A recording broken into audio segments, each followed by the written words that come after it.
పేరు సురేఖ. మరి ఇప్పుడు ఎమ్మెల్యే ఎలక్షన్లు వచ్చినాయి కదా, ఎవరికి ఓటేద్దాం అనుకుంటాను, ఎవరిని గెలిపిద్దాం అనుకుంటాను? అదే ఇప్పుడు ఎవరికి వేద్దాం అనుకుంటున్నావు? ఎవరికైనా వేయాలి, ఒక్కరికి ఎవరికి వేద్దాం అనుకుంటున్నావు?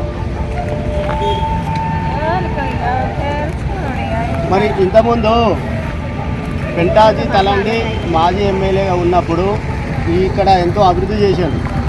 మరి ఆ తర్వాత ఇక్కడ చూస్తే అభివృద్ధి ఏం కనబడతలేదు, రోడ్లు చూసినా ఇక్కడ చూసినా ఏం కనబడతలేదు. ఇప్పుడు ఆయన కూతురైనటువంటి నీతా తలండి ఎమ్మెల్యేగా పోటీ చేస్తున్నది బ్యాట గుర్తు మీద. మరి ఆమెకు ఓటేస్తారా? ఆమె ఒకవేళ కనుక నేను ఎమ్మెల్యేగా గెలిస్తే ఇవంతా నియోజకవర్గాన్ని అభివృద్ధి చేస్తా, అన్ని సౌలతులు కల్పిస్తా, కరెంటు సౌలభ్యం కానీ, నీళ్ళ సౌలభ్యం కానీ, విద్య కానీ అన్నిటికీ సౌలభ్యం చేస్తా అని ఆమె అంటుంది. మరి ఆమెకు ఓటేస్తావా నీతా తలానికి? కరెంటు లేదు, మాకు నీళ్ళు బాగా దూరం, ఏటు అయినా కానీ 1 కిలోమీటర్ నీళ్ళు పోయినంత పడతాను.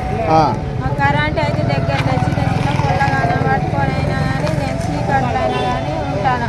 బ్యాటరీలు కొనుక్కుంటే ఆ బ్యాటరీ ఛార్జింగ్ పెట్టనిస్తలేదు. ఇలా మాకు కరెంటు బిల్లు ఎక్కువ వస్తుంది, ఇలా నువ్వు ఛార్జింగ్ ఎప్పటి తెచ్చి పెడతా అంటే అని అంటారు. మరి ఈ సమస్యలన్నీ పరిష్కారం కావాలంటే మీకు ఇవన్నిటికీ నేను ముందు ఉండి ప్రభుత్వంతో కొట్లాడైనా సరే నేను మీ సమస్యలు పరిష్కరిస్తా, నా బ్యాటు గుర్తుకు ఓటేయమని నీతా తలండి మీ ఐరి నియోజకవర్గ ప్రజలను అభ్యర్థిస్తున్నది. మరి ఓటు వేస్తారా? మాకు వేస్తారా? మీ పేరు చెప్పు, నీ ఊరు చెప్పమ్మా.